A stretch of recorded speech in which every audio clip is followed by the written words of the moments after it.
Hi, Shaun. How are you? Morning. How's it? Thanks I'm for having good, me eh? on. Yeah, you're most welcome. I'm Yeah, excited it's about just chatting with you today. Thank you for the invite. likewise.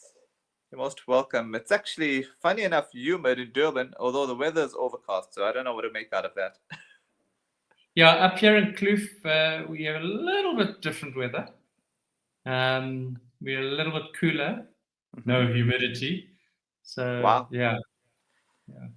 Okay, so please tell me about the journey of Clear All Store.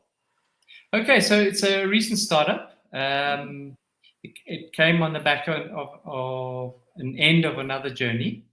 So I first started my first business, a serious business, in 2001, and that was called Ad Plus, which was really a business based on visual merchandising, and the core product was the visual interpretation of ideas into retail.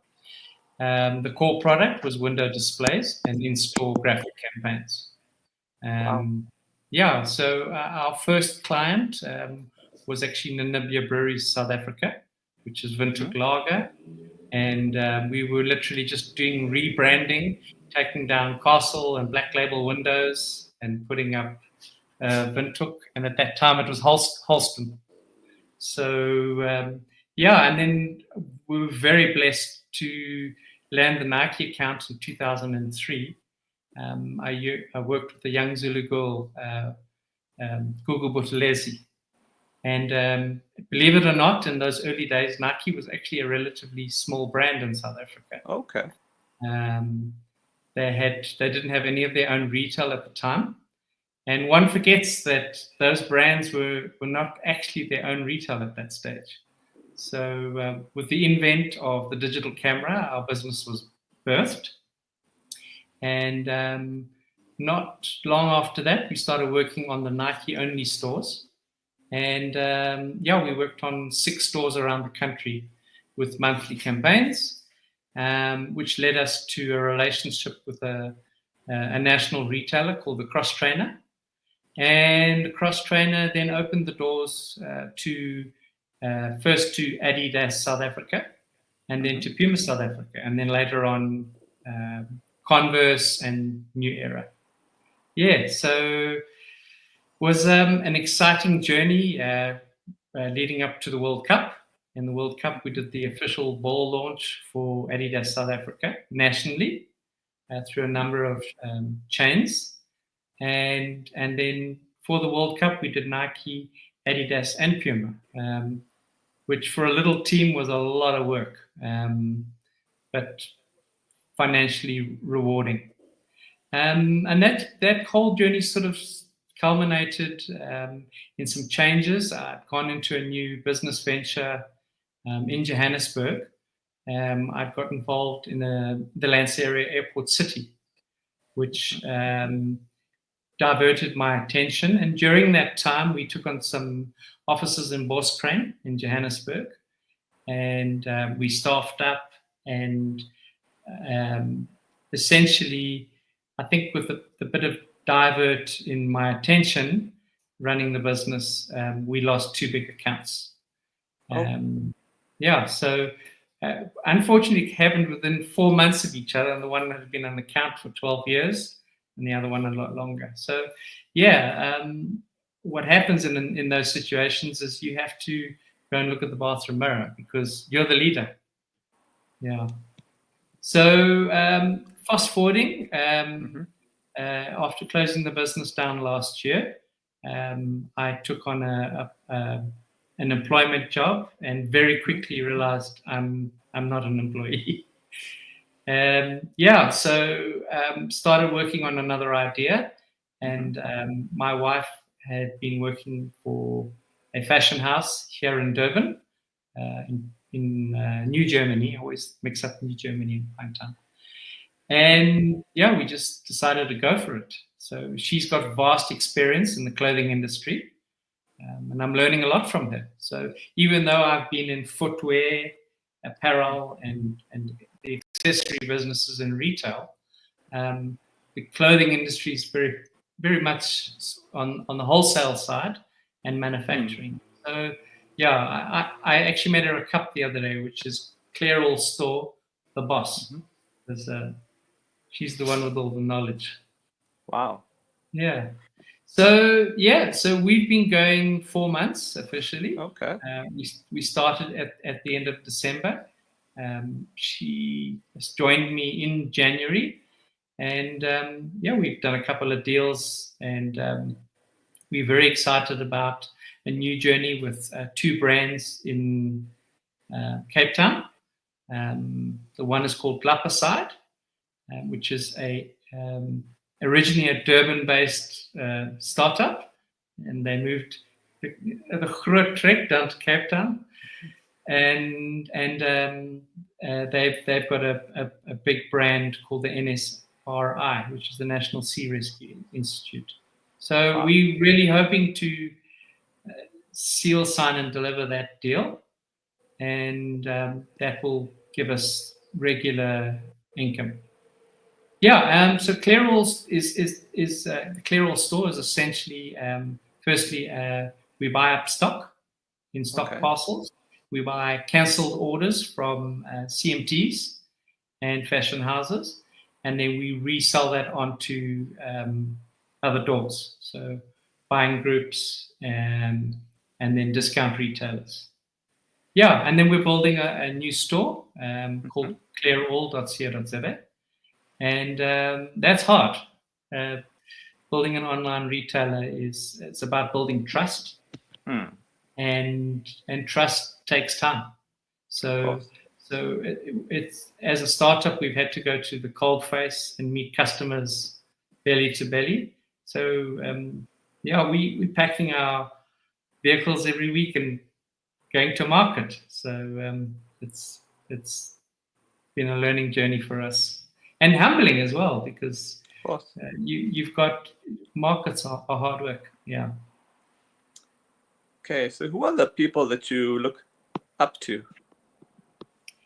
Yeah, so I my first mentor when I worked for Namibia Breweries and an employee back in 1996, 97, 98 is a gentleman by the name of Dimitri Charkopoulos, who was very well known in the liquor industry, and he'd actually headhunted me from a distillery company in South Africa. I don't think anyone would remember it, but it was called Gilbey's or GDV, Distillers and Vintners.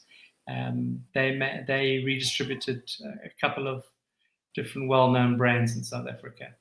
And Dimitri just tucked me under his wing. He could see my talent. And in those days, Windhoek Lager was a very, very small brand. I think they were selling like 10 cases an outlet in retail. And he just took me under his wing and taught me huge amounts about retail. And he was just a good old practical South African Greek man who had values. And I'll never forget in the interview, he asked me to see my hands. So I was like, why do you want to see my hands? He says, well, they're dirty. So I said, why? Because I only trust people that work. So, but, he taught me a lot. And I was teachable. And, that was probably my first mentor. At the end of my Ad Plus journey, I realized that I had to start doing some development work on myself. And in 2017, I met a guy by the name of Barry Mitchell. And Barry's mentor is Robert Kiyosaki from Rich Dad, Poor Dad. So, I became part of that fraternal. And being a visual person that worked more on the floor, I had to learn to sell. And I realized that I'd always been selling through the power of presentation, but sales is a skill because sales equals income. And what was different with the relationship with Barry is I was paying him to teach me. So it took on a different value. And when you pay for something, well, then, you've got to do the work. Cool. So, Barry really taught me to realized that sales is about getting out of your own world into your customer's world. And school teaches us that, if you do what the teacher tells you and you duplicate it and you give the teacher the right answers, you get a tick and a gold star. And unfortunately, that forms a behavior where we get stuck into a rut and we stop asking questions. Because when we meet people, we tell them all about ourselves.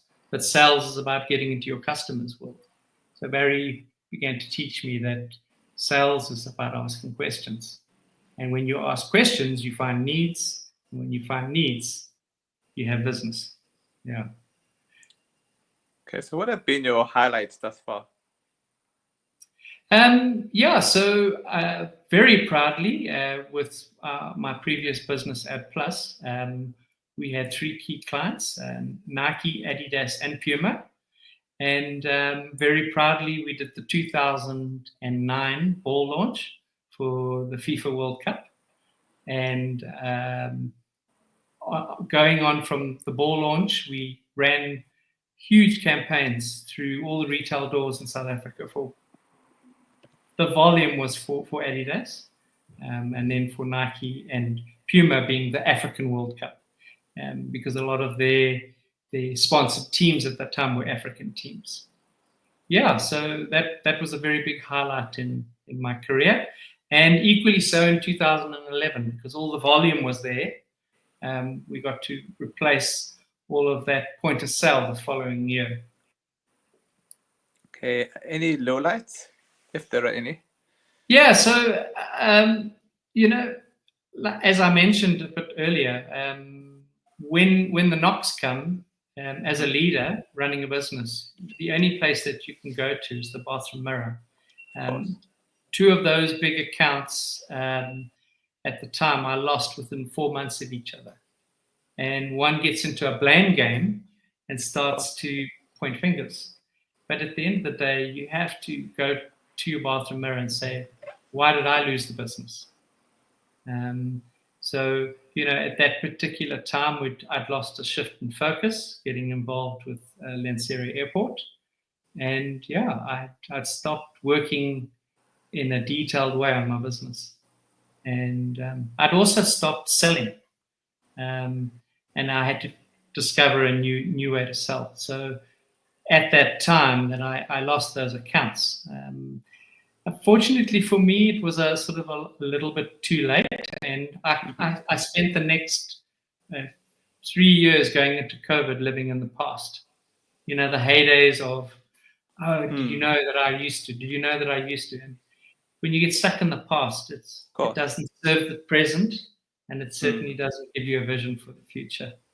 So the last year has been really about letting go and finding a new vision, new passion to move forward. And I'm very excited about our new venture. It's still early days, but it's so exciting to build. Okay, so what are your plans for the rest of this year and beyond? Yeah, so from our small beginnings, we'll just be, again, focusing on sales, building our online business, which is very much marketing driven. So just learning the tricks of the algorithms in the various different online meta platforms, Instagram, Facebook, which are huge opportunities, but you got to work them out. And then, as I said, we're just building trust. At the end of the day, you can't expect customers to go to shop on an online store if they don't have trust with your brand.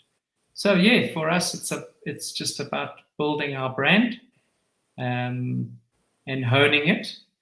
We've got a couple of exciting products that we want to add on. The one is actually not even in the clothing industry. So yeah, we're kind of trying to figure out how we make that fit.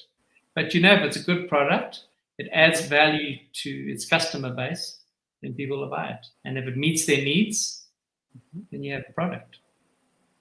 Okay, finally, what a word of inspiration for, I would say, upcoming entrepreneurs. Yeah. So, it's easy to, first of all, have a salary. Mm-hmm. And a salary is a very hard thing to walk away from. And I always encourage young people, as young as possible, to just get out of that mindset, because essentially school conditions us to be employees. Mm-hmm. And, as Robert Kiyosaki says, go to school, get a job, get a pension. And those things are not working anymore. And with the advent of these devices, kids today and young adults have power in their hands. And what you can do to come up with a big idea, find customers with money, I really encourage youngsters to get out of that mindset, work on your education, especially your financial education, because school doesn't teach you anything about money. It teaches you how to work for somebody, give them your energy. And if you're prepared to work hard, have a vision, and the rewards can be good. All I got to say is thanks so much for your time, and hope to catch up with you soon in the future. Thanks, man. It's been great. Likewise. Okay. Take care. You too. Bye.